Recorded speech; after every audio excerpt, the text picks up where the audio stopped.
Good day. I am Stephanie De Vera and I am a member of Group 7 and we are here to present and report to you the Chapter 8 involving the guest, the co-creation of value. So let's start the discussion with a quote. If you can't get it for yourself, who's going to get it for you? This was said by Fritz Perls, the father of Gestalt psychology. The learning objectives. After reading this chapter, you should understand how, when, why hospitality organizations encourage or empower guests to help provide their own guest experiences, which strategies most effectively involve the guest in co creating the experience, what the advantages and disadvantages of guest involvement are for the organization and guest, and why hospitality organizations must sometimes fire the guest and how to do it. Key terms and concepts: co creating, guest participation, co production, fire the guest. Guests co create value. In the traditional firm-centric view of organizations, management decides what the guests want and designs a delivery system to provide it. So when we say guest-centric view, it focuses on creating a positive experience for the customers. And also, it means putting the customer first. So the guest-centric view is that the guestologist seeks to identify what the customers want and involves them in the co-creation of the experience before, during, or after the actual experience itself. So, sa guest-centric view, inaalam ng organization kung ano mga yung want and needs ng customers at um, they involve the customers in co-creating the value of the product and the services. Guest involvement leads to their co-creating the value and quality of that experience. If guests are involved in the design of the experience, through focus groups or by providing feedback on their prior experiences, they have the opportunity to co create the experience before it happens.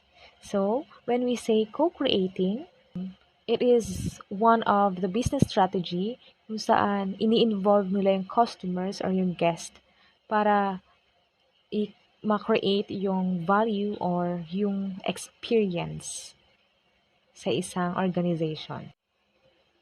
For example, Prepare a Meal franchise will offer busy people the opportunity to come to a location where ingredients, recipes, utensils, and expertise are available for customers to co-create a week's worth of meals to take home and freeze. So they cook their own meals. On a more complex level, guestologists at Disney use guest feedback to determine what aspects of the Disney experience are working well and which need to be redesigned. In today's instant access to information environment, the hospitality organization can access guest comments via a designated complaint. So, this is the example. Sa halimbawa na sa Disney, so they use guest feedback para malaman nila kung ano yung nagpa-function ng mga ayos at kung alin yung kailangan nilang baguhin.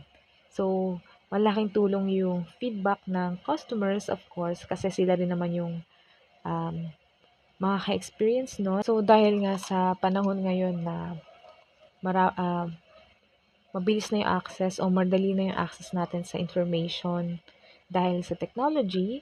So, ang ginagamit na natin ngayon ay yung pagbibigay ng feedback through computer or through technology. So, dahil nga sa panahon ngayon na um, lagi na tayong gumagamit ng technology, So, yun na rin yung ginagamit natin to provide feedback sa mga pinupuntahan nating restaurant, hotels, resorts. So, dahil sa technology, the organization can easily access the guest comments. So, katulad na lang nung webpage blogs, Marriott's blog dot Marriott website. So, ito yung example ng website kung saan makikita mo yung comments or feedbacks ng mga customers sa isang organization. And marami pa tayong mga websites na yun, makikita natin yung review, yung comment, yung feedbacks ng customers. So, sa example na itong website, makakatulong itong networking sites to find out what its guests are saying about things that make them satisfied and dissatisfied, even by tweeting their opinions while they are still co-creating the service. So, ayan nga, malalaman nila dito sa website, madali lang malalaman yung comments kung satisfied ba or dissatisfied yung mga customer na pumupunta sa kanilang organization. So, dito sa table 8.1, ito yung mga list of some popular social networking and blog websites. So, guests can also co-create knowledge by posting reviews about their travel experiences on sites like those listed in Table 8.2. So, guests can also co-create knowledge by posting reviews about their travel experiences on sites like those listed in Table 8.2. Ito makikita natin sa Table 8.2 yung mga review ng mga customers sa isang organization. So, ito yung mga website din. Consumer Search, Opinions, Fodors, Igo-Ugo, TripAdvisor, Virtual Tourist, Yelp. So, ito yung mga websites na ginagamit for finding and posting reviews related to travel and hospitality services. During the hospitality experience, management can use a variety of strategies to engage the guests in the co-production of the experience so that they co-create quality and value. So, throughout the hospitality experience, management may employ a range of tactics to involve guests in the co-creation of the experience, therefore enhancing quality and value. So, when we say co-production, it refers to the involvement of consumers in the various value-creating activities through which products and services are made. So, co-production, it is a practice in the delivery of public services in which citizens are involved in the creation of public um, policies and services. This chapter focuses on these strategies.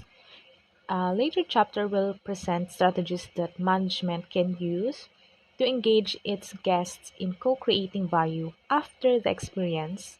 For example, customer satisfaction surveys to pinpoint service failures and follow up on errors. Next, according to noted management thinkers, Prahalad and Ramaswamy, the fast shift in technology allows today's consumers to know more, share more, and compare more about their experiences than ever before. So, dahil nga sa rapid change of technology ngayon, um, it helps the customers to know more about the other experiences and compare it to their experiences. As a result, customers can learn what organizations are really doing in dealing with their guests by talking to others on social networks or information sharing websites. For example, a TripAdvisor, what they should pay by visiting auction websites and what the quality and value of the service product is. Nalalaman nila kung ano yung ginagawa ng organization to deal with their guests through talking to others and through social networks or information sharing websites katulad ng example dito na TripAdvisor. So in this way, the web gives the guest the opportunity to interact directly with the hospitality organization and tell it what that guest really wants. It is up to the organization to find ways to listen, and guestologists always find ways. The point is that today's guest expects to co-produce the experience and co-create its value and quality in some way, and hospitality organizations need to find the means to fulfill the expectation. So, merong mga process na pwede magamit to engage the guest with the organization before, during, and after the hospitality experience. So, some writers categorize the types of guest engagement into marketers, information providers, and co-producers. So, the discussion below will use a more elaborate categorization. Can help. In the traditional manufacturing organization, the people involved in the core production tasks are insulated from external interruptions by layers of strategic planners and middle managers. The people providing many hospitality services, in contrast, are right out in the open where the guests can see and even interact with them. In many circumstances, the guests will take the primary role in co-producing the service. So, maraming mga hospitality services or hospitality organization na um, pwedeng makipag-interact sa guest at dahil doon nagkakaroon ng chance yung guest to take the primary role in co-producing the service themselves.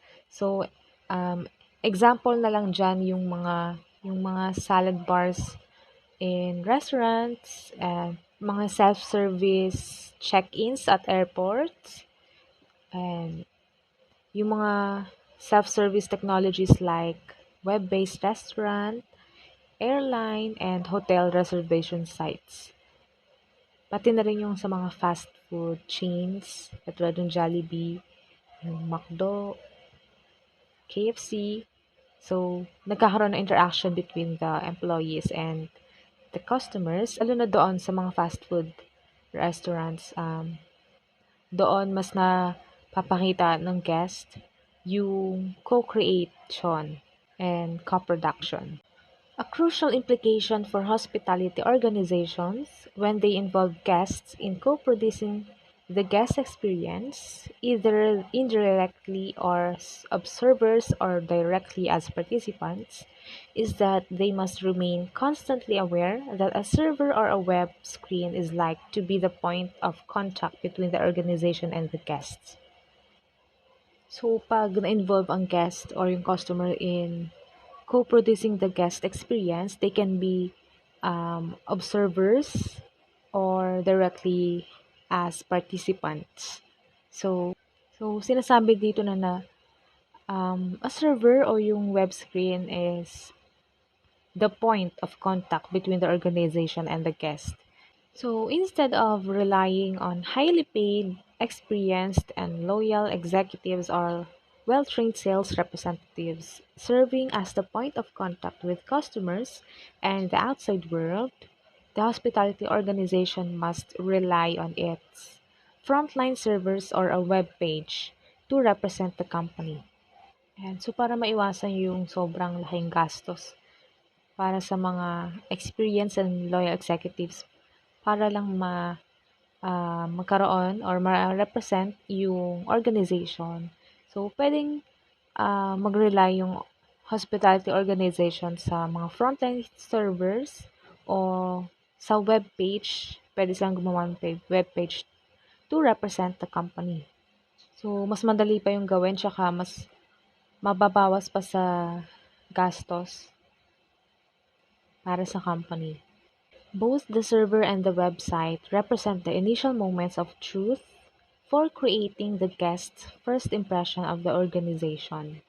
Each year, for millions of Disney Park visitors, Southwest Airlines passengers, Olive Garden restaurant diners, and Marriott hotel guests, the visible frontline employees answer questions, solve problems, provide services, and keep their organization operating smoothly and efficiently. So, itong mga employees na to, hindi lang nila to ginagawa based on para sa expectation ng guest, but they do it while the guests are watching, participating, and asking a million questions about everything. So, unlike sa mga automobile assembly line production employee who can work undistracted in a controlled and structured environment, these employees must produce the guest experience consistently and flawlessly while coping with the many uncertainties that interacting constantly with guests can create. Guests as quasi employees. Hospitality organizations know they must help manage the confusion, stress, and uncertainty guests can create for their employees while on their jobs. One way is by training the employees in both job skills and the management of guest co-production. Another effective strategy for managing this confusion is to think of guests as quasi-employees and manage them accordingly. So, para ma-manage ng mga employees yung confusion, stress ng mga guest, eh, kailangan nila ng training in both job skills and the management of guest co-production. So, ang effective strategy for managing this confusion ay ang gawing quasi-employees ng organization yung mga customers or guests. So, when we say quasi-employees, sila yung mga being partly or almost employees. So, hindi sila talaga yung totally niya employees ng organization. Because when we say quasi, it means apparently but not really, being partly or almost. So, ganun yung tingin ng ibang organization sa guest. Ginawa nilang quasi-employees. So, they are employees, pero at the same time, not. They're not totally employees ng organization. These unpaid employees must have the knowledge, skills, and abilities, or KSAs, to successfully co-produce the service experience. This means organizations need to design a service product, an environment, and a delivery system that match the KSAs the customers bring to the experience. So, katulad ng mga original or regular na employees, ang mga quasi-employees or yung customers, they must have the knowledge, skills, and abilities also to successfully co-produce the service experience. It may also mean that companies need to train the customers on how to take advantage of the service product. If it is to the advantage of both guest and organization to involve guests in the experience, the organization must take on the responsibility of figuring out how best to enable these quasi employees to succeed in doing their task within the experience. So, itong strategy na to ng organization na gawing quasi-employees yung mga guest is a very hard strategy and marami talagang process na kailangan gawin para maging maayos yung kalalabasan ng strategy na to. Because they need to train the customers or the quasi-employees para lang malaman nila how to take advantage of the service product. So, kailangan din nila ng training katulad ng mga employees, the real employees ng organization. Pero dahil nga pwedeng may advantage parehas yung organization at yung guest, so naging maayos pa rin tong strategy na 'to or gumagana pa rin 'tong strategy.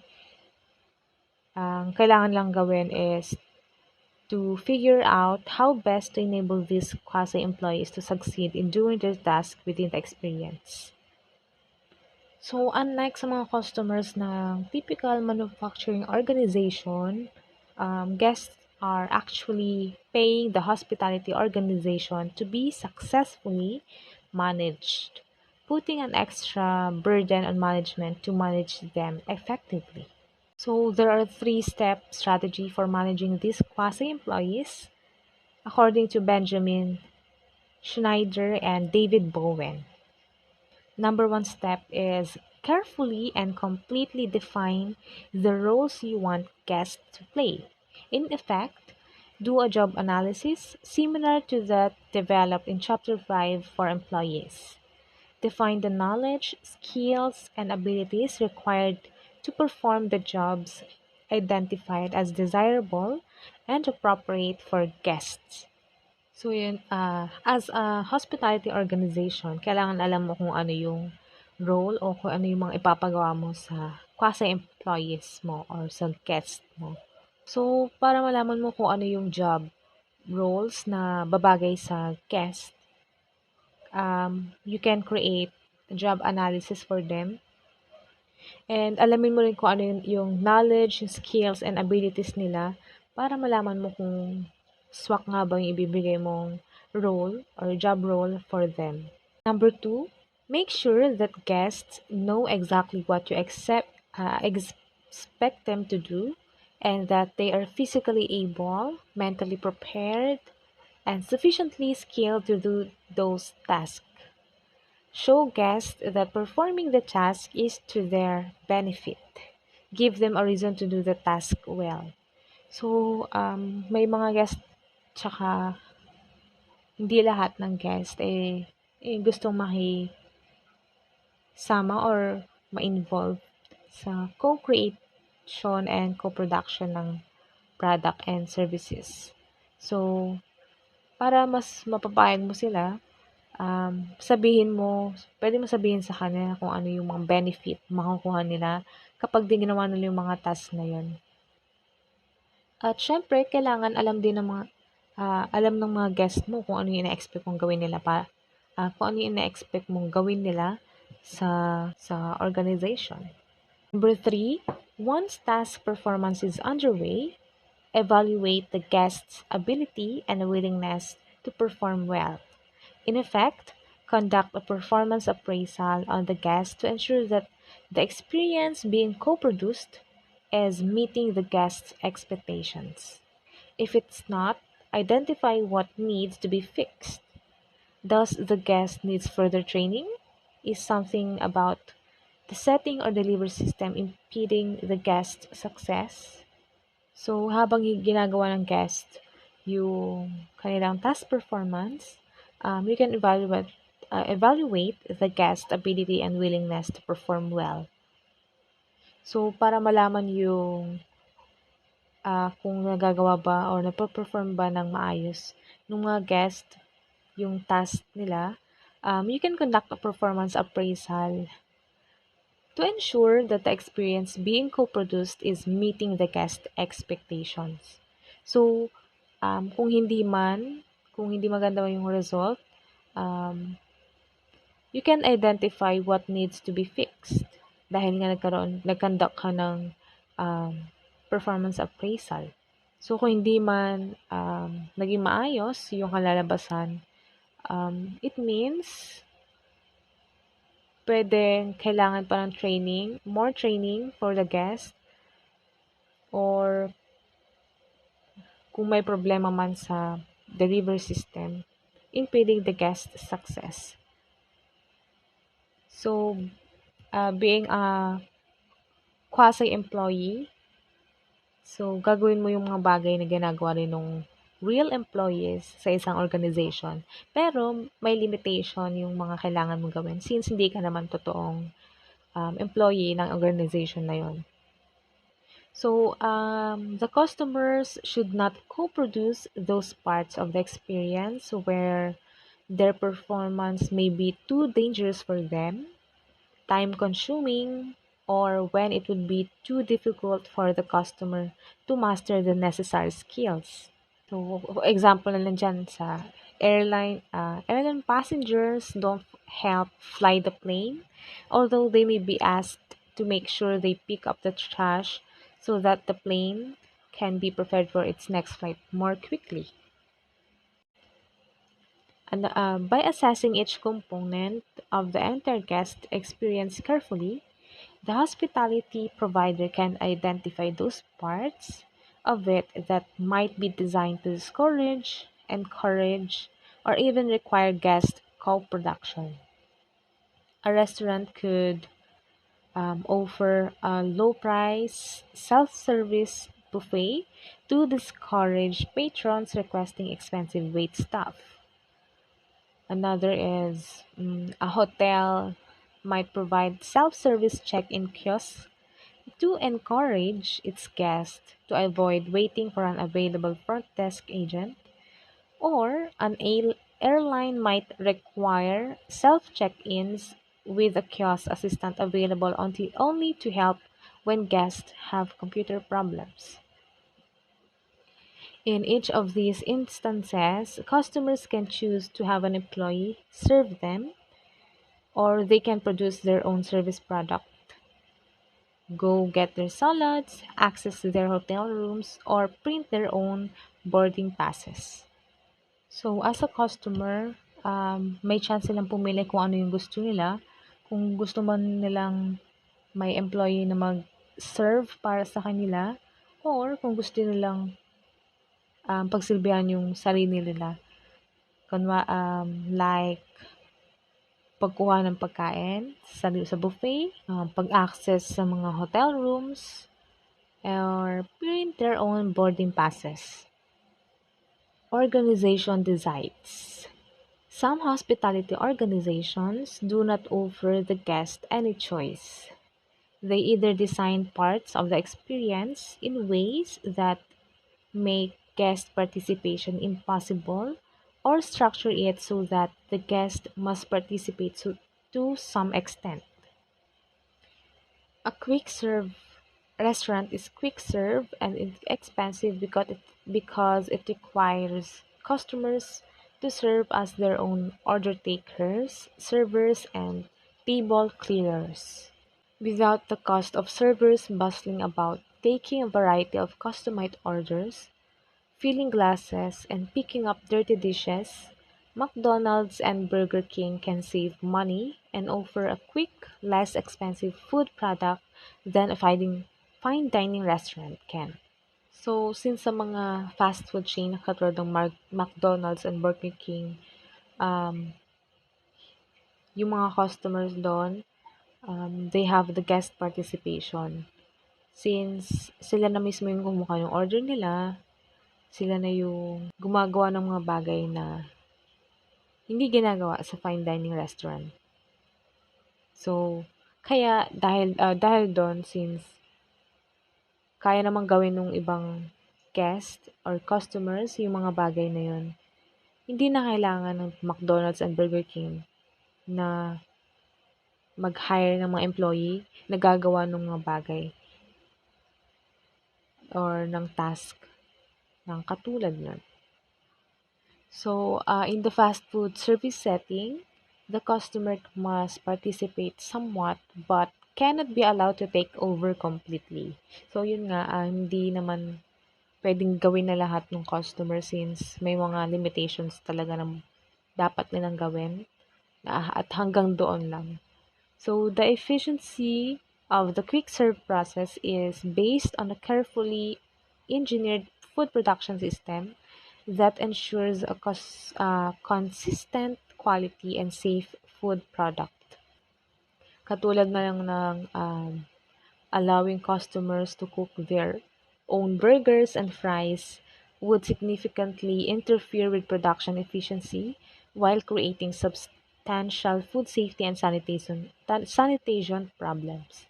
So, hindi pwedeng gawin yun ng customers or ng guest na sila mismo yung magluluto ng burger or ng fries o nung kung ano man yung orderin nila kasi that's not their job at hindi nila pwedeng gawin yun since they are just the customers. And pwede pang mabago yun yung sanitation. Baka magka-problema pa sa kalinisan ng product.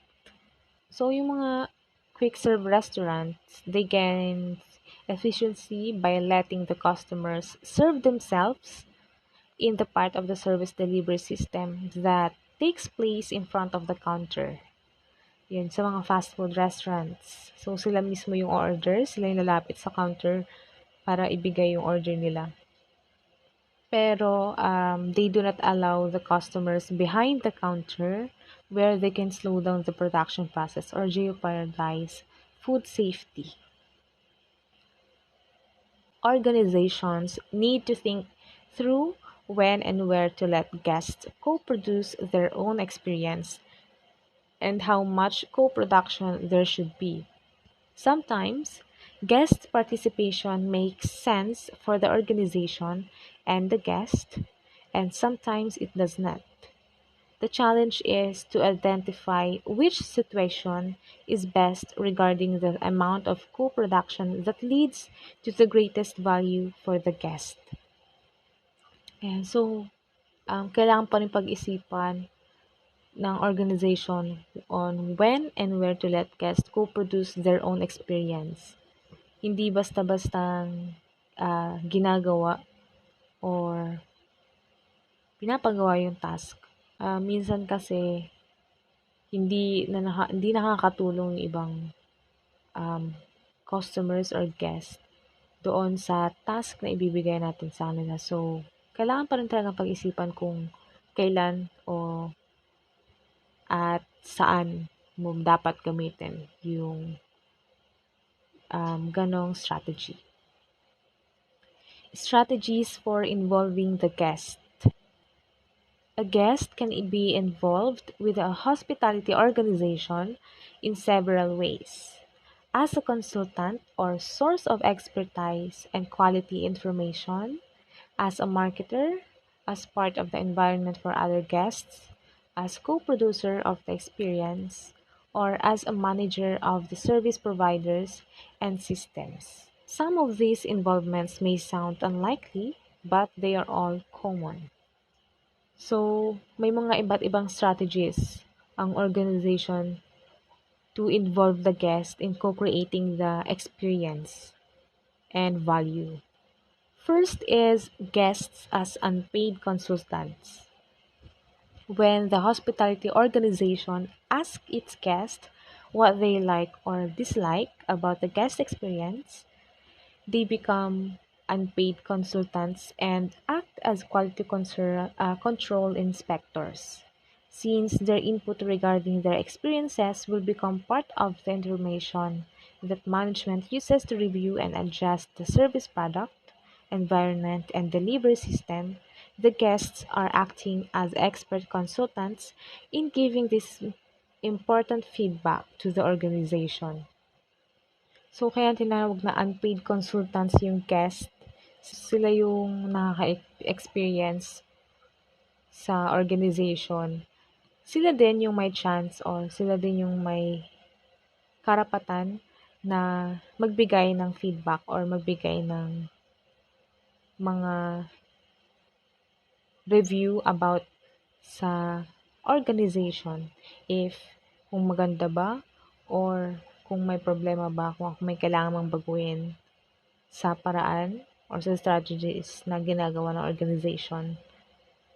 Sila yung mga nagbibigay ng mga importanteng feedback sa organization at nakakatulong yung feedback na yon para malaman ng organization kung ano yung kulang, kung ano yung mali, at kung ano yung kailangan baguhin sa kanilang business.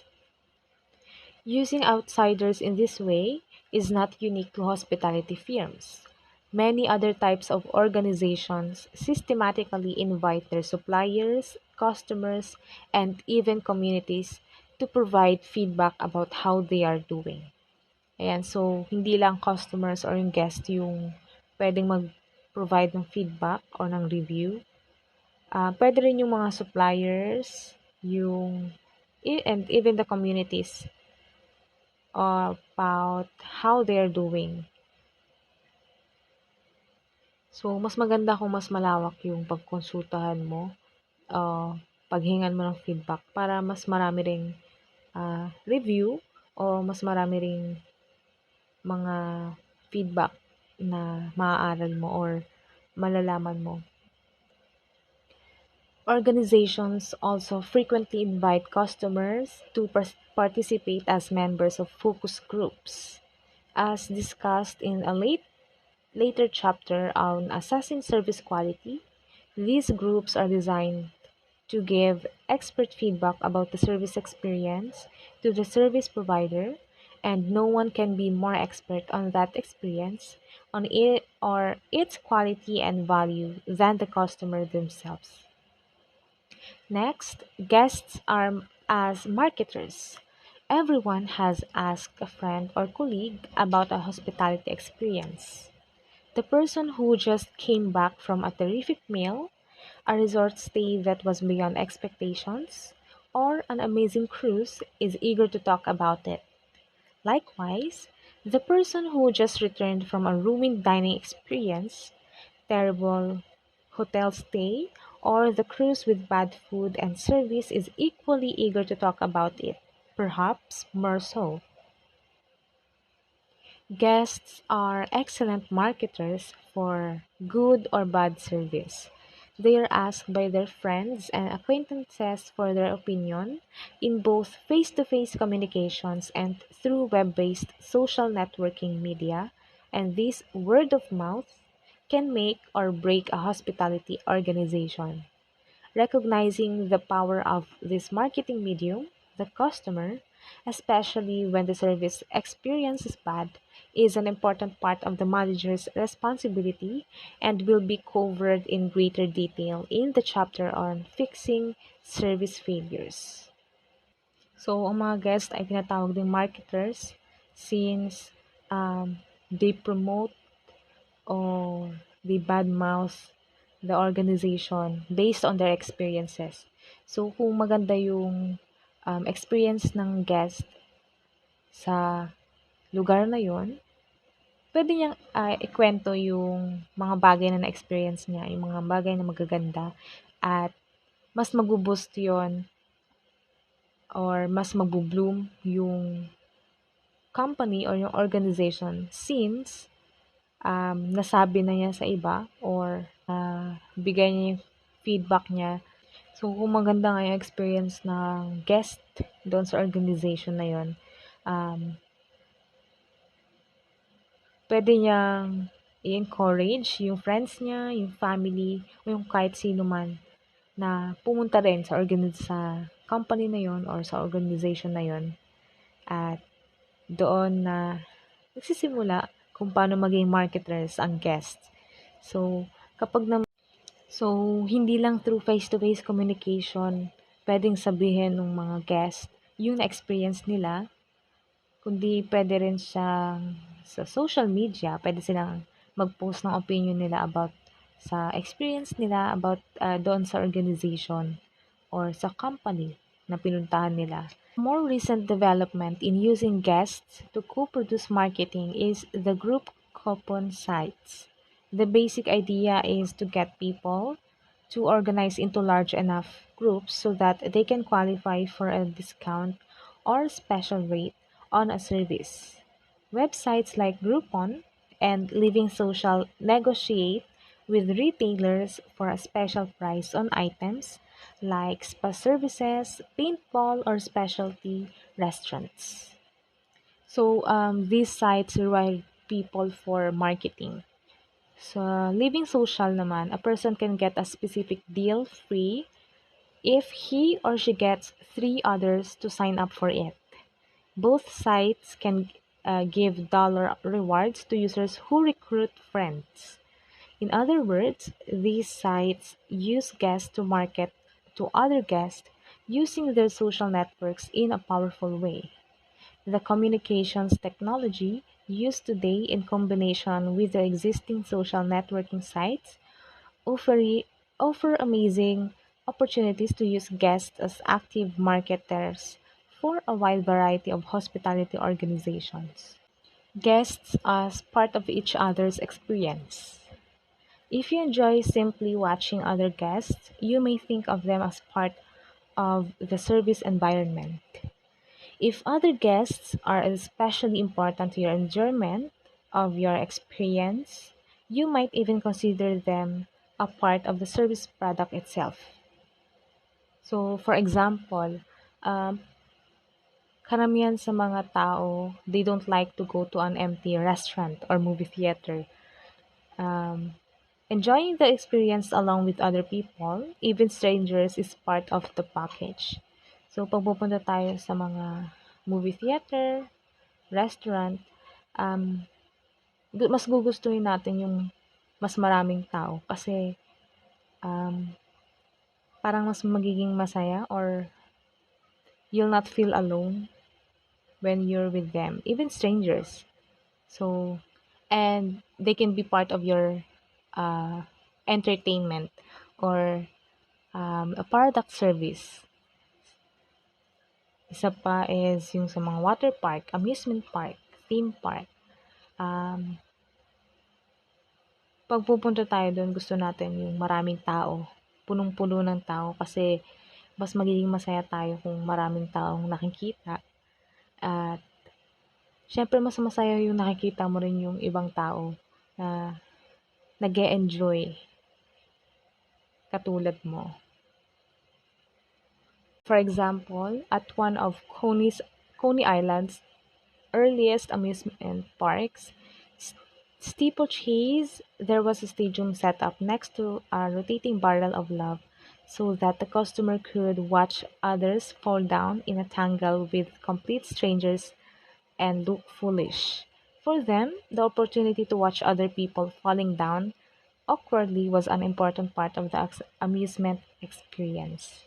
So, yun nga, katulad ng example kanina, sa mga amusement park. So, masayang tignan o masayang panoorin yung mga taong nag enjoy habang sumasakay sa mga rides sa amusement park. Katulad sa Star City, sa Enchanted Kingdom. So, mas magiging masaya ka kung nakikita mong masaya din yung tao sa paligid mo kahit na hindi mo sila kilala. Kapag kasi, alam mo yun, konti lang yung tao and konti lang yung nakikita mong nagsasaya, konti lang yung nakikita mong nandun sa lugar na yun, parang nababawasan din yung excitement mo na mag-enjoy. So, as part of each other's experience, mas magiging masaya talaga kung may ibang tao, mas maraming tao na nag enjoy katulad mo. And that is the part of amusement experience. So, kung ganun ka sa kanila na nagiging masaya ka na panoorin sila, then ganun din sila sa'yo. So, you're also part of the experience. Indeed, the founder of Steeplechase Park early in the 20th century, George Tillieu, was one of the first to recognize that a successful amusement park provided its customers the opportunity to observe the most entertaining experience of all, and that is other people. Although standards have changed and modern hospitality organizations do not see torment, even if light and humorous, as a service they want to provide outside of Halloween Fright Nights, the principle that the guests enjoy watching guests is as true today as it was then. Successful operators make sure to offer plenty of opportunities for guests to observe other guests. Although a case can be made for considering other guests as part of the service product itself or as supervisors under certain circumstances, they are most often a part of the service environment. Like any other environmental element, they can be a neutral influence, they can damage the experience for others, or they can enhance it. Movies, concerts, and Broadway plays all rely on the audience to help create the mood. All these entertainments are more enjoyable with a full house than they are when empty. The laughter and other reactions of people surrounding the customer become an important part of the customer's environment. Guests as co producers. Perhaps the most important way in which guests can participate, other than simply being there, is as active co producers of the guest experience. During all or parts of the service experience, they can actually become participants in the production and delivery system. So, this participation can be as simple as having guests serve themselves at a fast food restaurant, preparing their own salads at the salad bar, or carrying their own bags at the golf course to substitute for the job of a paid employee. So, all guests co produce or have the potential to co produce the hospitality experience for others simply by being in each other's company. The value of guest co production can be substantial for the organization. While this may be a more costly strategy under some circumstances, in general, every time guests co produce at least some of their own experiences, they are replacing some or all of the labor that the organization would otherwise have to pay to do the same thing, while often improving the quality and value of their own experience. So every time guests co produce their own experiences, napapalitan nun yung mga trabaho ng ibang employee at nababawasan yung cost or expense ng isang organization since nagagawa nga ng guest yung um, bagay na pwedeng gawin or na ginagawa nung employee or nung worker. So, may example dyan. Best example is the Starwood. So, Starwood has created the Make a Green Choice program as a way to encourage its guests to co-produce some of their hotel experience by opting out of its daily room service.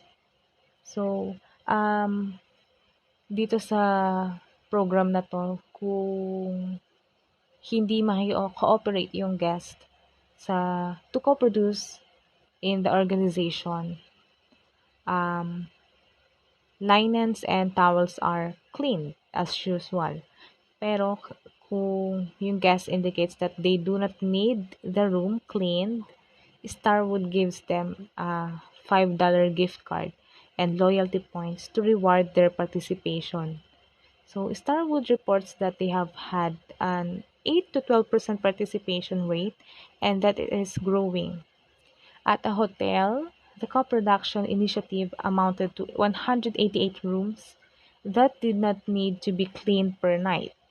Assuming a housekeeper cleans 15 rooms a day, that equates to 12.5 fewer housekeepers being needed. But there's more. Hotels that encourage customer participation reduce not only labor costs, but also water, sewer, energy, chemical, and linen expenses.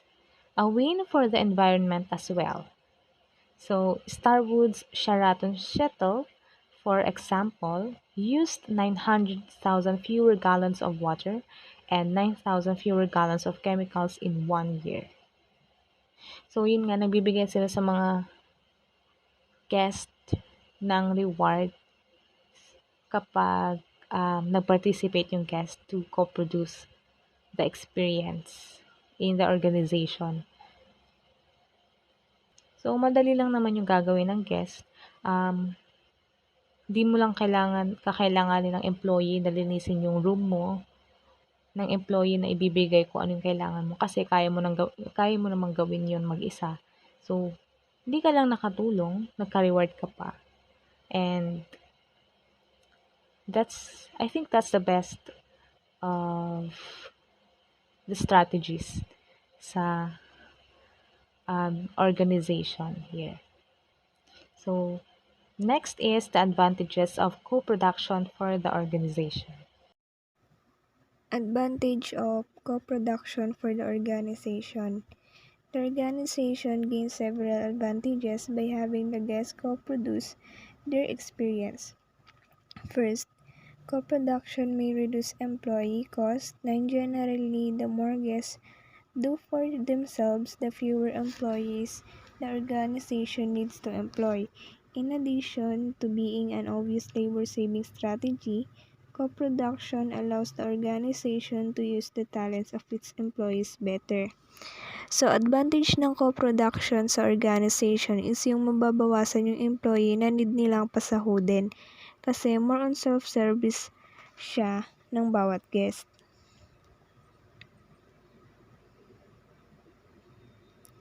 If guests are allowed, encouraged, or required to take care of some of their own basic requirements or perform routine tasks, employees are freed up to do more elaborate or complicated tasks that the guest would not enjoy or do successfully, and tasks that would simply not be suitable for guests.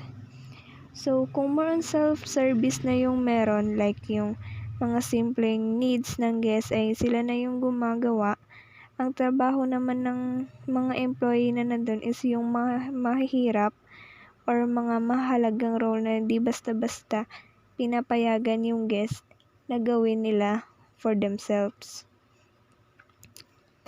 A buffet is a common method of co-production, allowing guests to select what on how and how much they want, but also allowing the company to hire fewer service personnel, thereby saving money. For example nga daw is yung buffet, yung nakahilera lang yung mga pagkain dyan, tas yung guest na yung bahala pumili kung ano yung gusto nila or kung gaano karami. Advantage of co-production for the guest. For the guest, co-production has a number of advantages. First, it can decrease the opportunity for the service failure while increasing the perception and perhaps the actuality of service quality, since the guests of themselves define value and quality. Handling production themselves means they can produce exactly what they want. This opportunity creates the perception of real value. Second, the opportunity for self-service typically reduces the time required for service. So, ang pinakaunang benefits or advantage ng co-production sa guest is yung tamang service at quality na gusto nila. Maiiwasan dito yung mga reklamo kasi kulang si ganito, kulang sa ganyan. Kasi sila mismo yung nakakaalam ng needs nila. Tapos, second is yung nare-reduce niya yung time na required for service. So, hindi na sila mag-aano na bakit ang bagal ganito ganyan sa mga employee or sa mga staff kasi sila mismo yung gagawa. So, alam nila yung process at saka kung bakit matagal yon. Third, self-service reduces the risk of unpleasant surprises for guests. If diners walk through a cafeteria's buffet line, they can see exactly what the food products are, instead of ordering off a menu and hoping for the best. While not everything tastes as good as it looks, choosing one's own meal from a cafeteria line or buffet can reduce the perception of risk in comparison in ordering meals unseen from a menu. So, may mga guests or customers na kapag kumakain sila sa restaurant na may menu, kino-compare nila na, ay bakit ganito, ba't hindi hindi ganito yung itsura, bakit parang dito mukhang ganito, ganyan. So, kapag sa co-production, sa buffet, nakikita nila yung actual na itsura niya. So, hindi sila mag-expect na ganito yung itsura niya, ganon. Disadvantage of co-production for the organization. Permitting or requiring guest participation may also have disadvantages for the organization. First, it is a litigious society. Participation exposes the organization to legal risk. Having a guest handle a hot pot in a cook-your-own-fund restaurant could lead into a major burn or lawsuit. So, for example, neto is yung mga samgyupsal or yung mga hot pot na mga restaurant. So, sila mismo yung nagluluto ng food na kakainin nila. So, ang tendency, nagkakaroon ng risk na baka mapaso sila, ganto, ganyan. So, yun yung disadvantages ng co-production sa organization. Second, the organization may have to spend extra money to train the customer contact employees so that they can add to their usual serving jobs the task of both recognizing when guests are ready to co-produce and when they are not, and then communicating effectively and easily about what guests are supposed to do. So, isa rin sa disadvantages niyan is kailangan i-train nila ng maayos yung mga staff nila kung paano nila, kung halimbawa may ma-encounter silang mga customers na hindi alam yung gagawin, so tuturuan nila yung staff nila kung paano mag-communicate ng maayos sa customers at saka kung paano nila ituturo yung dapat na gawin.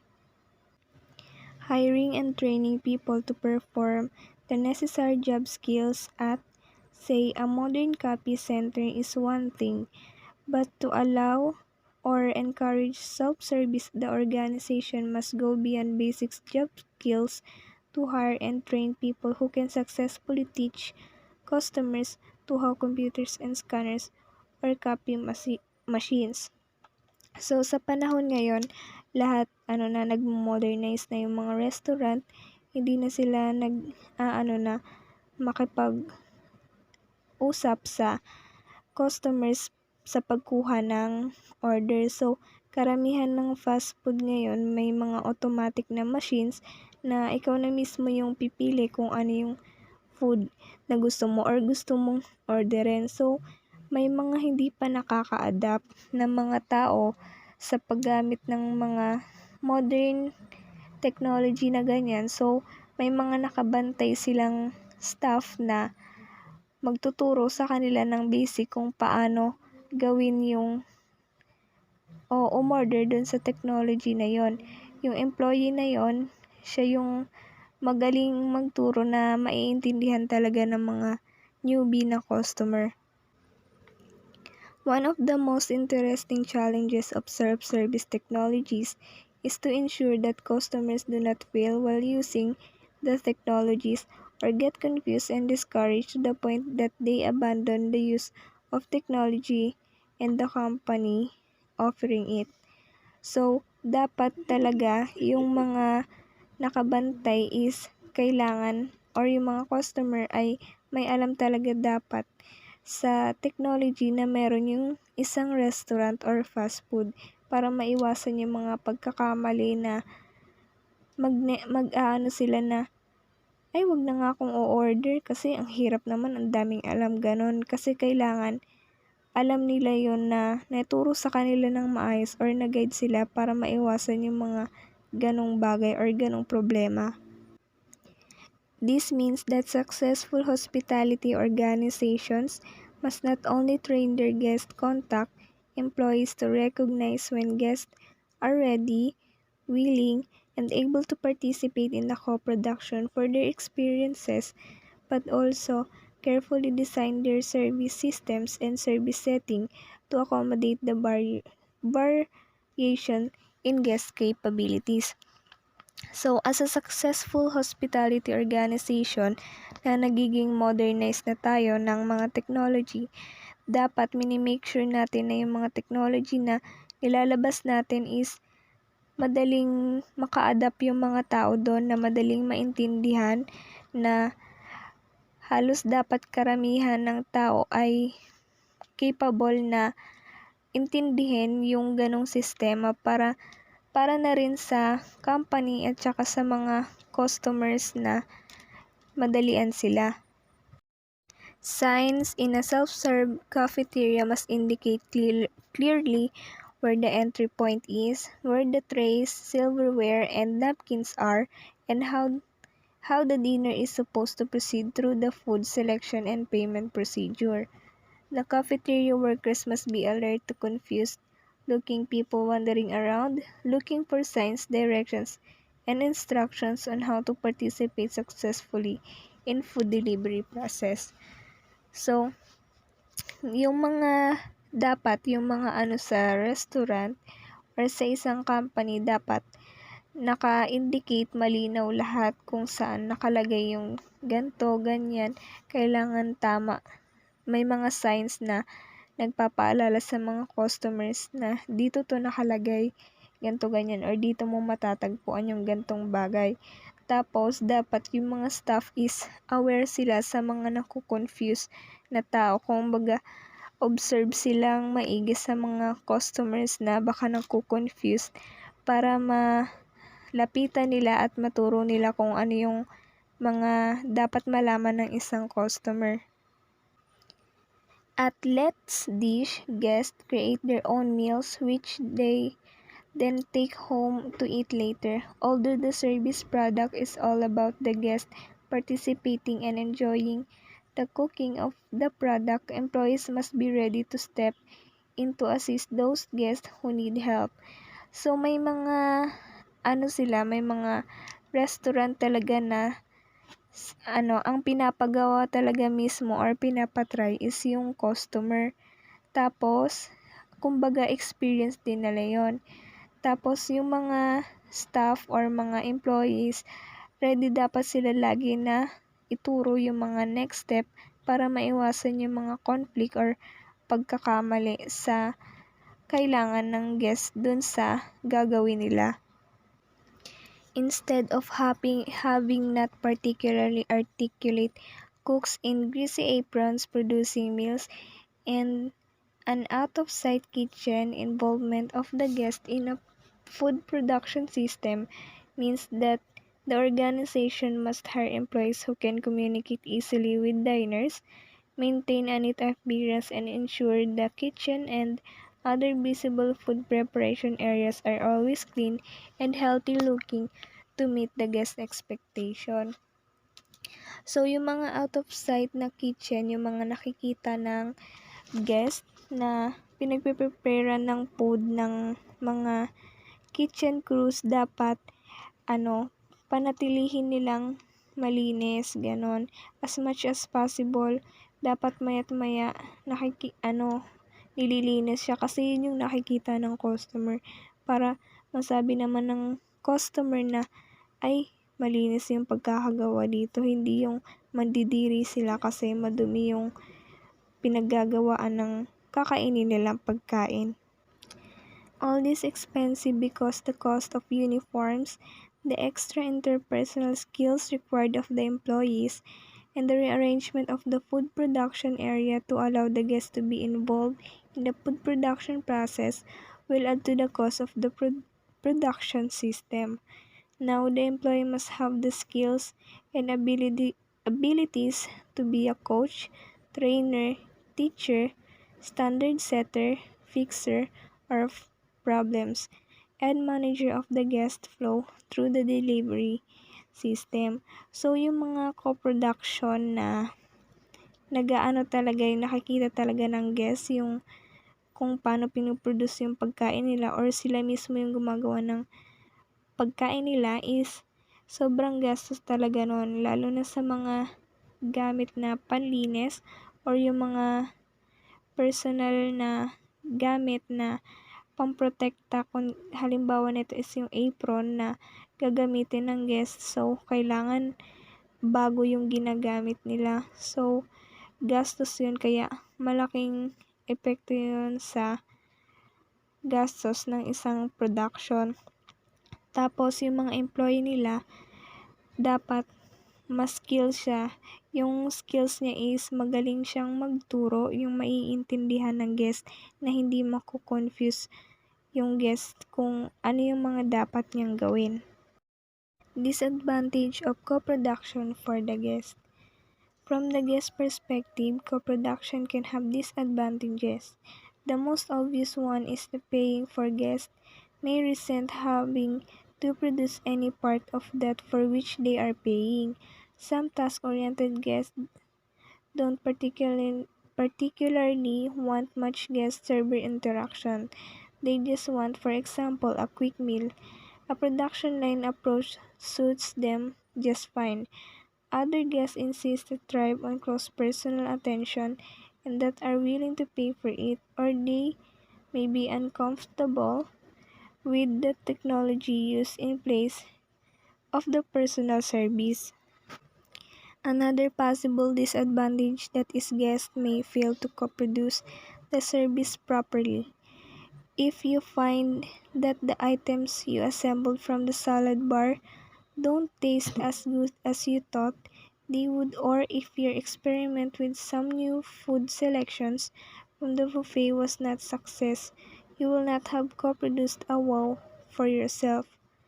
So, may mga times talaga na yung disadvantage niya is kapag yung mga items na halimbawa is yung mga items na is hindi or iba yung lasa niya dun sa in-expect or dapat na lasa talaga.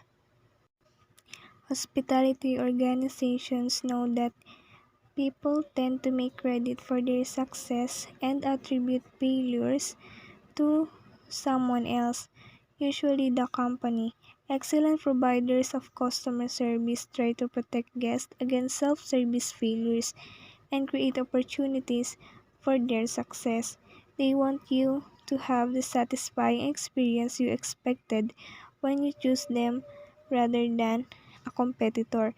So for example neto, may mga times talaga na yung sa self-service production na customer yung gumagawa is nagkakamali yung customer.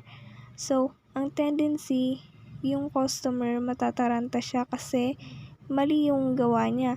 So, ang ginagawa ng mga staff, fina-flattered nila yung customers na eto ma'am, gagawa natin ng paraan para maano yung customers na hindi pangit yung experience niya. Kumbaga, masatisfy pa rin siya sa experience na magagawa niya kesa yung manghihinayang siya kasi mali yung ginawa niya, or kapag nagalit yung staff, aanuhin niya na ang sungit naman ng mga porket nagkamali, ganon.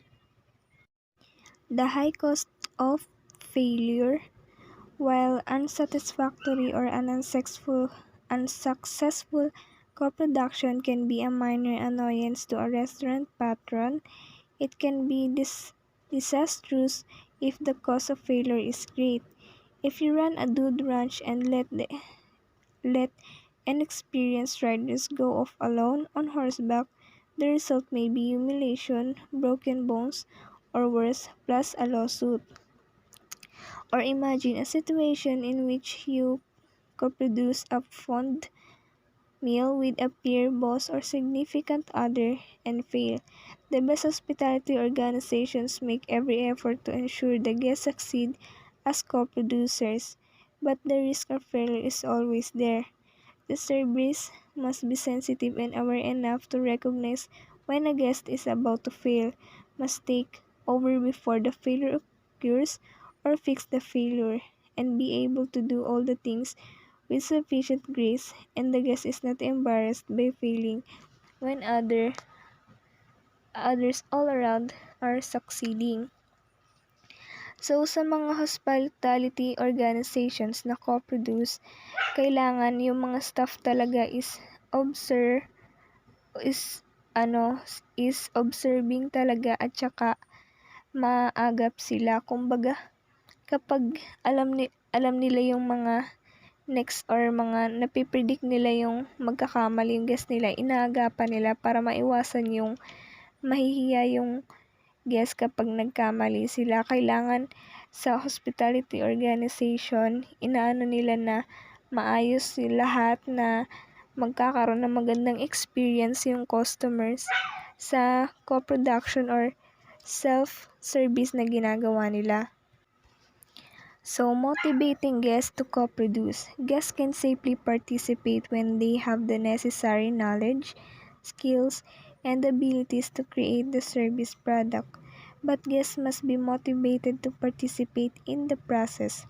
Like employees, guests will be motivated to perform when they can see someone economic, psychological, and social benefits in participation.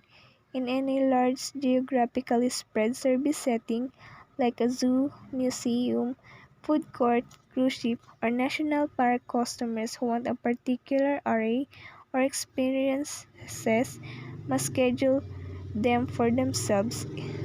If customers don't plan out their time and physically move themselves around, they are unlikely to enjoy the experience. So, sa hospitality organization, dapat pinapakita ng mga staff or minomotivate nila yung mga guests na mag-participate dun sa activity na ginagawa nila. Dapat pinapakita nila na masayang gawin to para maengganyo yung mga customers na gawin din yon or itry yung bagay na yon. Many guests are motivated to participate because of the economic incentives available to those who take a role in their own guest experience. Others are motivated by their personalities or their familiarity with the experience being offered, or they are simply looking for something to do while waiting for the other parts of guest experience to take place. Some other people always park their own cars, carrying own luggage, or walk up stairs for the benefit of the exercise, or because they like to demonstrate for themselves and anyone who may watch that they are physically fit enough to do these things. So, may mga customers na iba't iba yung way nila or iba't iba yung nakakapag-motivate sa kanila to participate ng isang activity. Others like to show how mentally fit or technically adept they are by doing things for themselves, whether it be by making their own online travel reservations or baiting their own hooks on a deep sea fishing trip. Finally, some people just like to be a center of attention and seek opportunity to be on stage. Many people enjoy showing up, and hospitality organizations should try to provide appropriate opportunities for them somewhere in the delivery system. So, may mga guests talaga na gusto nila ng attention na parang sila yung bida. So, ang ginagawa ng hospitality organization, nagke-create sila ng mga activity where yung customers ay nakakapagbigay ng showcase ng gusto nilang ipakita or ipag sa mga ibang co-customers para maipakita yung talent nila or gusto nilang gawin. Advantage of co-production for the organization. The organization gains several advantages by having the guests co-produce their experience. First, co-production may reduce employee costs. Generally, the more guests do for themselves, the fewer employees the organization needs to employ. In addition to being an obvious labor-saving strategy, co-production allows the organization to use the talents of its employees better. So, advantage ng co-production sa organization is yung mababawasan yung employee na need nilang pasahudin kasi more on self-service siya ng bawat guest.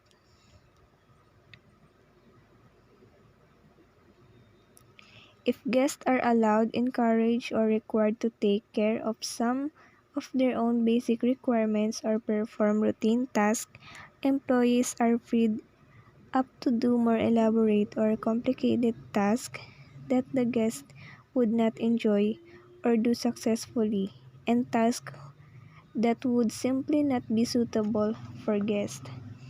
So, kung more on self-service na yung meron, like yung mga simpleng needs ng guest ay sila na yung gumagawa, ang trabaho naman ng mga employee na nandun is yung mahihirap or mga mahalagang role na hindi basta-basta pinapayagan yung guest na gawin nila for themselves.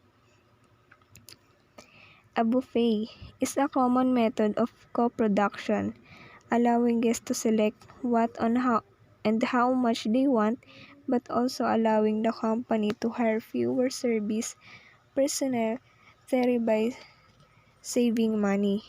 For example nga daw is yung buffet, yung nakahilera lang yung mga pagkain dyan, tas yung guest na yung bahala pumili kung ano yung gusto nila or kung gaano karami.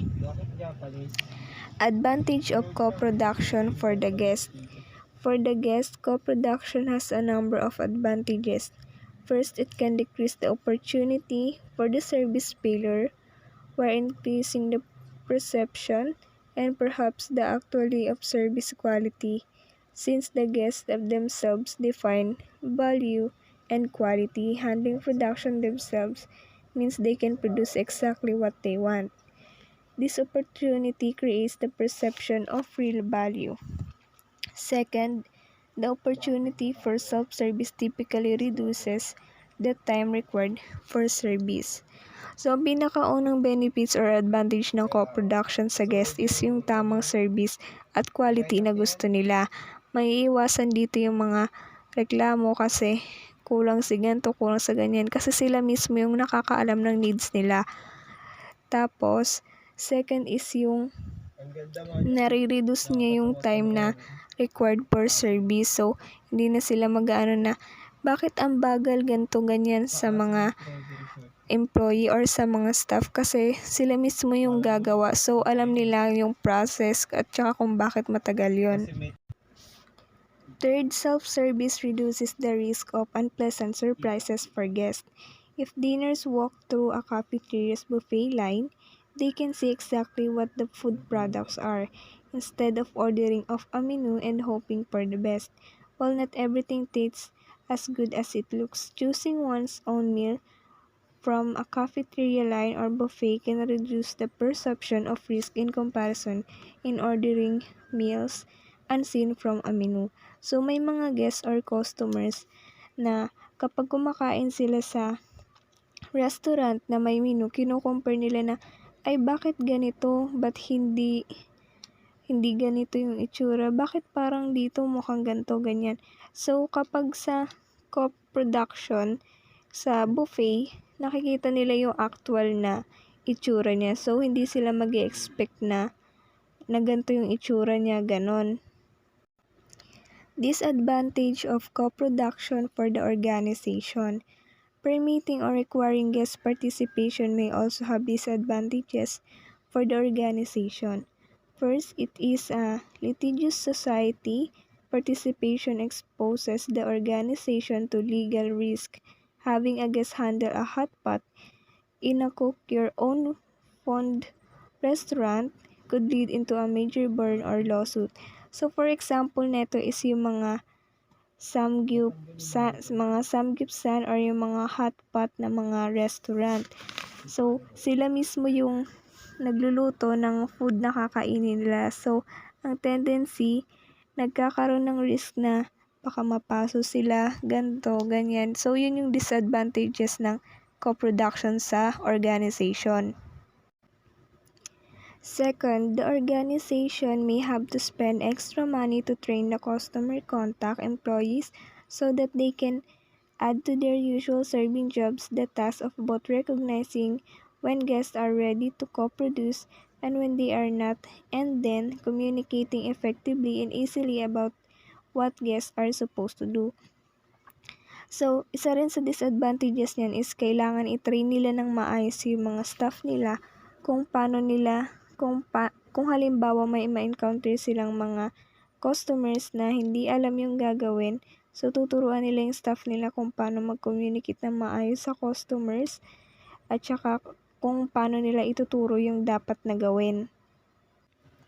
Hiring and training people to perform the necessary job skills at, say, a modern copy center is one thing, but to allow or encourage self-service, the organization must go beyond basic job skills to hire and train people who can successfully teach customers to how computers and scanners or copy machines.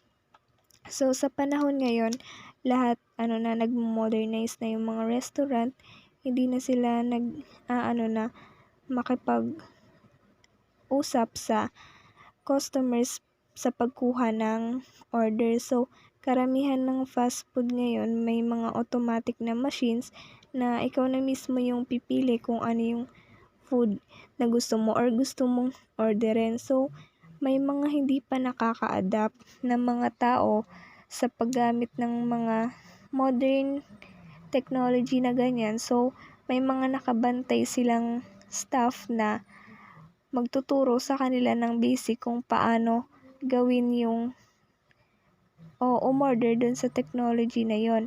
Yung employee na yon, siya yung magaling magturo na maiintindihan talaga ng mga newbie na customer. One of the most interesting challenges of self-service technologies is to ensure that customers do not fail while using the technologies or get confused and discouraged to the point that they abandon the use of technology and the company offering it. So, dapat talaga yung mga nakabantay is kailangan or yung mga customer ay may alam talaga dapat sa technology na meron yung isang restaurant or fast food para maiwasan yung mga pagkakamali na mag-aano sila na ay wag na nga akong o-order kasi ang hirap naman, ang daming alam, ganon. Kasi kailangan alam nila yon na naturo sa kanila ng maayos or na-guide sila para maiwasan yung mga ganong bagay or ganong problema. This means that successful hospitality organizations must not only train their guest contact employees to recognize when guests are ready, willing, and able to participate in the co-production for their experiences, but also carefully design their service systems and service setting to accommodate the variation in guest capabilities. So, as a successful hospitality organization na nagiging modernized na tayo ng mga technology, dapat minimake sure natin na yung mga technology na ilalabas natin is madaling maka-adapt yung mga tao doon, na madaling maintindihan, na halos dapat karamihan ng tao ay capable na intindihin yung ganong sistema para na rin sa company at saka sa mga customers na madalian sila. The guest as a substitute for management. Guests can serve a quasi-managerial role as an official, supervisor, and motivators for employee. They can even supervise and train other guests. Guests are actually a supervisor even it's unofficial because as a guest, they usually supervise and observe the service offered or the fulfillment of the service. They can even supervise and train other guests by their own experience. So, sa madaling salita, guests are observant for the action of a service or action of an employee. They observe very well the employee for doing their job or doing the service. Guests as a supervisor. Guests have more contact with the service personnel, speak with them more often, and see more of their job performance than the organization's supervisor do. Guests have the opportunity and the motivations to act as a supervisor and employee. It's making them happy as unhappy. After all, the guest paying the service, and it's therefore motivated to tell the server who the guest receiving the service is the organization. what the guest thinks about the service, the server, and the organization. Hospitality employees trying to produce memorable guest experience. The guests themselves will let the employees know how will they have succeeded. So yun na nga, like what I said earlier, guest can be a supervisor. Guest has a more opportunity to look at the act of the employee in providing the service. And meron din silang big chances to give an immediate feedback to an employee about making them happy or unhappy to of the service. And mostly in hospitality industries, lagi nilang ginagawa yung best nila para maging memorable yung experience ng kanilang mga guests sa service na ino-offer nila. Guests as a motivators. Having guests participate in supervision can be highly motivating to employees when guests tell them in both verbal and nonverbal what was a good job they are doing. Most hospitality employees find great enjoyment in meeting and exceeding the expectation of guests. Guests can also motivate employees by giving a compliment to the employees' actions and on doing their job properly. And dahil dito, mas nag-exceed yung thinking ng employees na dapat mas galingan pa nila. Dahil dun is nila sa susunod, dahil doon is natutuwa yung mga guests at nagkakaroon sila ng thinking na dapat gawin nila yung best for their guests. Guests as a superiors and trainers for other guests. Guests can also supervise and train each other. Learning how to stand in line seems like an obvious skill until one encounters people from other cultures who do not believe in standing line. Some has to the untrained to stand in line in an orderly way, and the people stand in line will do that, and the people are already in line will do that. Watch the customer already and standing in line. The next time you see someone break into a line, and you'll witness a training session in line standing. We can we can all learn from watching others, and with so many people in most hospitality situation on a typical days or occasions, we can learn what we're supposed determining when guest participation makes sense. Sometimes, both the organization and the guest benefit from guest participation, and sometimes not. Distinguish when, where, and how much the guest should or should not be involved in any part of the guest experience. Depends on a variety of them. Generally speaking, co-producing the service in the interest of the guest when they gain value, reduce risk, or improve the quality of the experience. Sinasabi rito na depende pa rin sa guest kung maganda ba or hindi ang guest participations na nakukuha nila sa in a certain aspect. Guest participation always depend on the interest of an organization. Co-production is in the organization's interest when it can save money, increase production efficiency, or differentiate its service from that of competitors in a key way. In a key way, each opportunity for guest participation should be assessed on this criteria and designed into the hospitality organization when the factors are favorable and designed out when they are not. Enriching the wait. Sometimes situations encouraging guest participation evolve when guests are required to wait for service.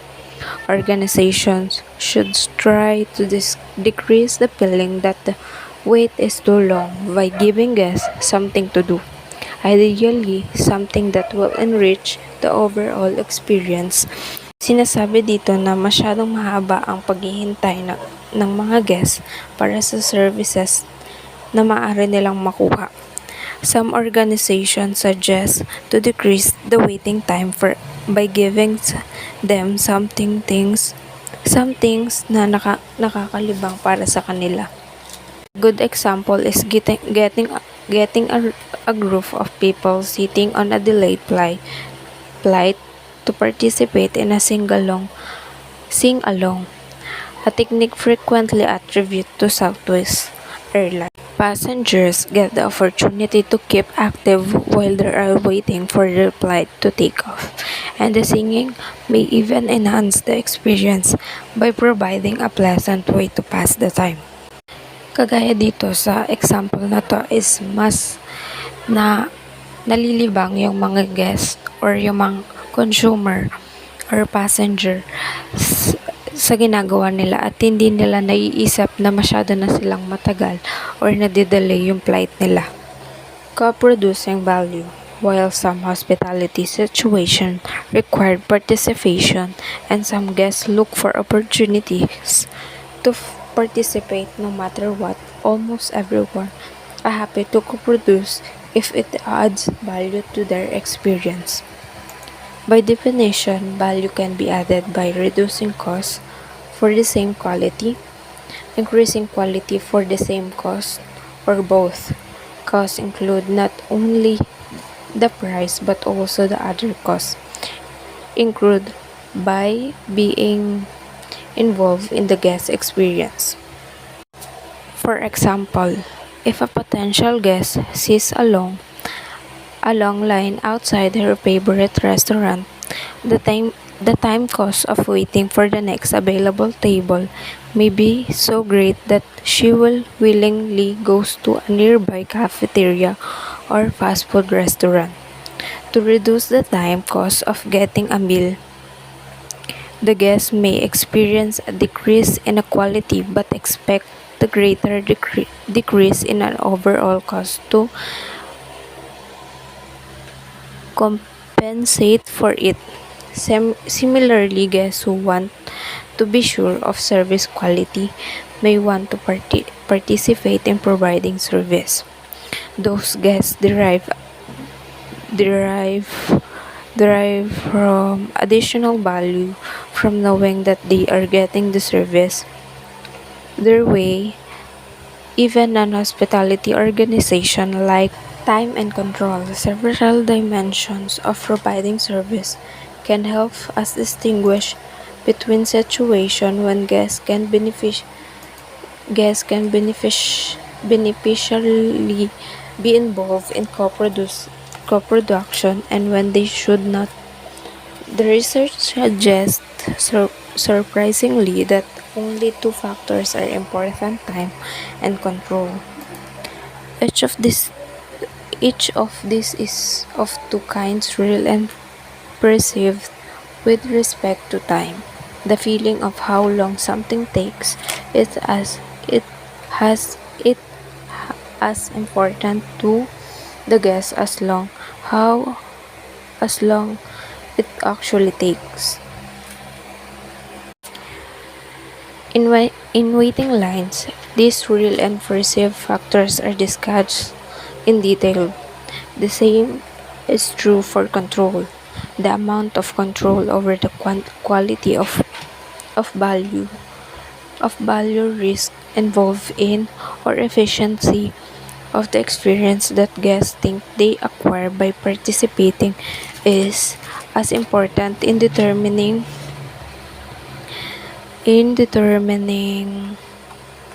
the value of participation as the actual control guests have.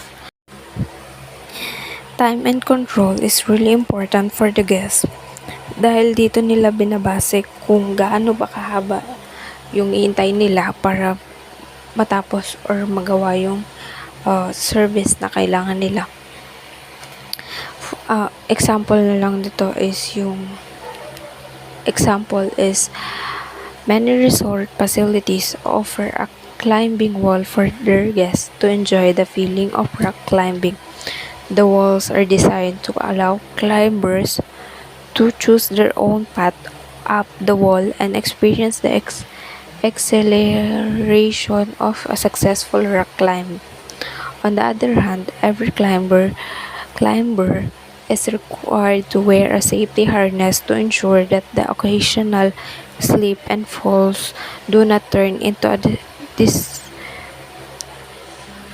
disastrous experience. Climbers enjoy the illusion that they are in control of the situation, when in reality, the harness cover up any mistake. Cutting costs, increasing capacity. From the organization's point of view, the most obvious reasons to incorporate the guest into the guest experience is to save money. As noted earlier, whenever the guest produces or co-produce the service, the guest is providing labor the organization would otherwise have to hire. The second reason is to increase production efficiency or increase capacity utilization. If a restaurant offers a buffet at lunch, it provides a meal product at a time of day when wait staff are sometimes unavailable or unwilling to work. The restaurant still has the opportunity to drive income from its physical plant and food production capacity without overusing its human resources. In a similar sense, many other organizations can add self-service capacity to handle surge or unevenness in guest demand. A hotel can offer its check-in and check-out guests an automated option if they don't want to wait in line, or a rental car agency can offer automated check-in and check-out service for its regular customer. And this way, the organization can maintain a constant staffing level while still being available to accommodate the variability in customer demand for this service. Letting customer co-produce this part of the service experience increases the number of customers who can handle without increasing labor costs. Cost-cutting describe measures implemented by a company or organization to reduce its have a efficient suf- it have sufficient production capacity to respond to a sudden increase of productions. Guest participation as a differentiation strategy. Organization can also use guest participation as part of a product differentiation strategy. The obvious example is the cook your own restaurant that sells the experience of doing it yourself to distinguish it itself from other restaurants, while the physical part of the service product is food. The entire service product also includes the experience. These restaurants often try to make the cooking a social experience, making reservations for groups of friends and providing the environment that produce not only food for people want and the opportunity to enjoy cooking their own meals, but also the fun of the social experiments. So dito sa example na sinabi ko is they try a different strategy para mas maging attractive or mas maging maganda yung uh, pagtingin ng customer sa restaurant na na to, na sa cook your own restaurant. para makita din nila at ma-experience din nila yung kung paano mag-serve or magluto ng pagkain ng sarili nila. Other examples abound, such as self-service gas station, car rental agencies, cafeterias, and banking service. So ngayon is mas nauuso na yung mga self-service business like sa sinabi kong example kanina, mas nagiging mas nagiging mas nagiging marami na yung mga self-service business na ginagawa. Boston Market offers a take-home product but no delivery service. This combination distinguishes it from both the quick service drive-thru and home delivery restaurant. Having the customer come inside gives Boston Market the opportunity to sell more products than it could if the customer was ordering over the phone or reading off the menu at the drive-thru window. This guest participation strategy helps Boston Market position itself as a quick and convenient stop for busy people. So yun na nga, mas ginagamit na ngayon yung guest participation as a strategy ng mga business. Getting the guests involved in the guest experience is a positive way for the guest to feel ownership in that experience and a loyalty to organizations that provide this opportunity. Pouring one's own coffee at the coffee shop may be a way of getting a coffee cup filled fast, but it also may be a way for the guests and the organizations to express their tie to each other. Many organizations try hard to build such relationship because they recognize the lifetime value of a loyal repeat customer. Loyalty programs such as a frequent flyer and frequent guest programs are designed to build this attachment so that customers come back time after time to the organizations that knows them. People who are committed to an organization or effort truly believe that it is important, and they show up and follow through and stick with it.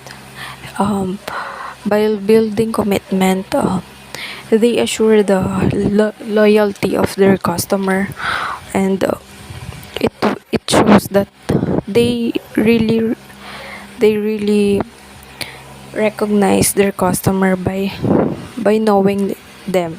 The bottom line, cost versus benefits.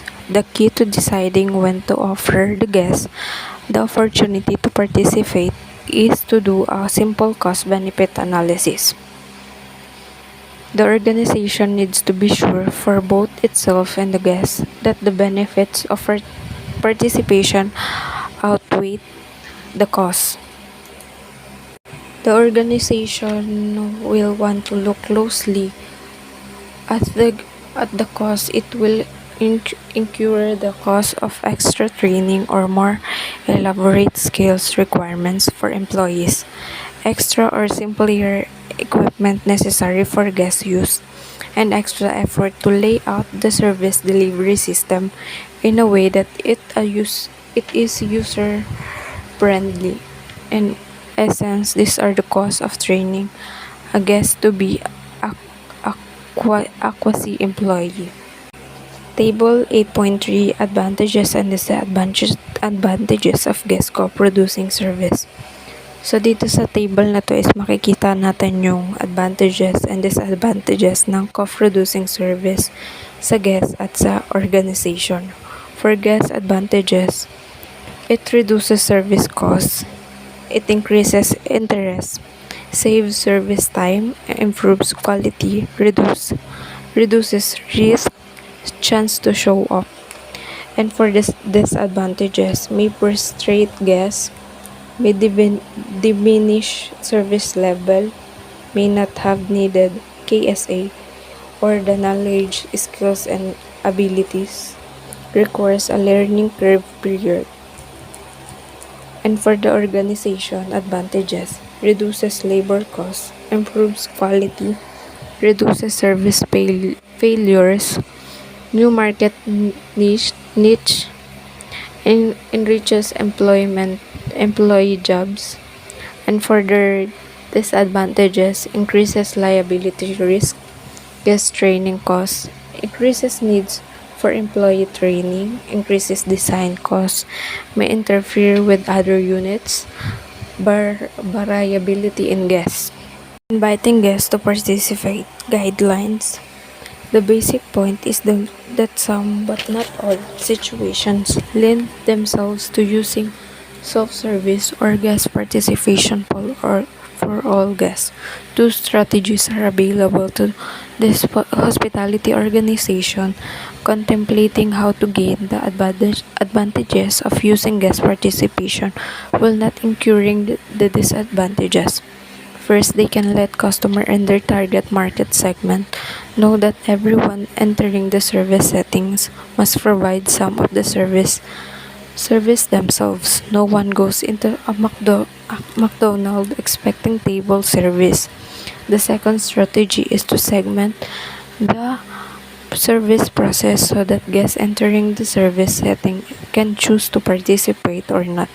Some restaurants have learned that some guests wish to gain the advantages of serving themselves, while other comes to the restaurants expecting service and are willing to pay for it.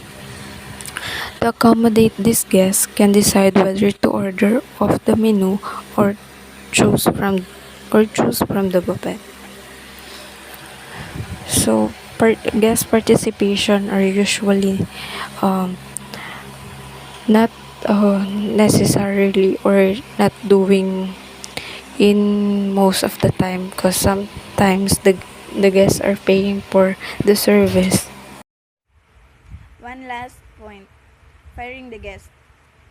In a sense, all guests co-produce or have the potential to co-produce the hospitality experience for others simply by being in each other's company.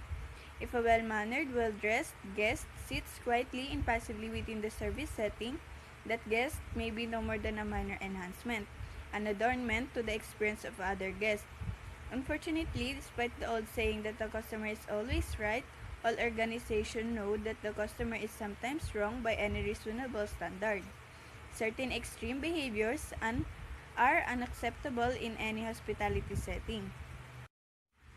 Guests get drunk, become verbally and physically abusive, refuse to comply with reasonable organizational rules and policies, and make outrageous demands, and not all employees work out, and not all guests work out either. Sometimes the guest job performance as a co-producing quasi-employee is so unsatisfactory that the organization must, as a last resort and employing clearly defined procedures, fire the guest.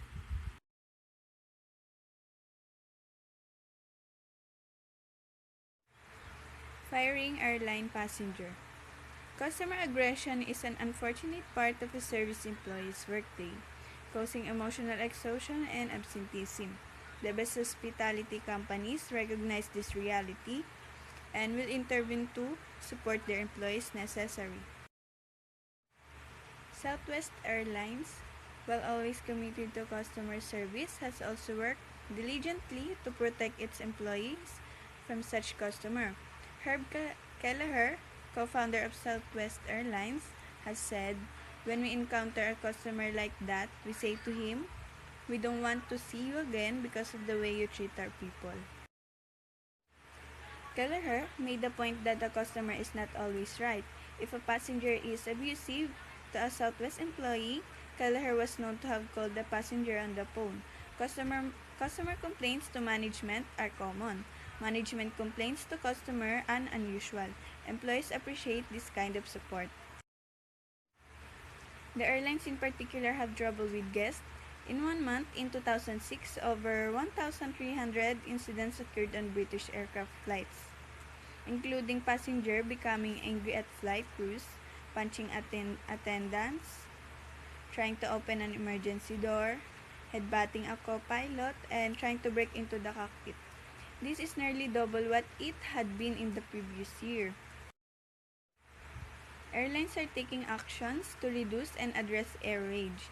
After a drunken passenger struck one of his flight attendants on the head with a bottle, the chairman of Virgin Atlantic Airways was able to achieve a British lifetime air travel ban on the perpetrator. In the fall of 2002, British Airways extended giving yellow soccer-style warning card to passengers who seemed to be losing control on the ground after a successful use of them to control irate in-air passenger. Some airlines now equip each plane with a set of plastic handcuffs and provide flight attendants with conflict resolution training. Some passengers think the airlines have to some extent brought the unpleasant incidents upon themselves. Other organizations fire customers too. In June 2007, Spring Nextel fired 1,000 of its customers. In a letter terminating service to those customers, it was quoted as saying, "The number of inquiries you have made to us has led us to determine that we are unable to meet your current wireless needs. We understand that having to switch to another wireless carrier may be an inconvenience, so a credit has been applied to your account to bring your current balance to zero." The cause of this incident seems to be the record numbers of people wanting to fly. More passenger per plane with less room to stretch and move around, the increase frequently of airline delays, free liquor in first and business class, and the smoking ban.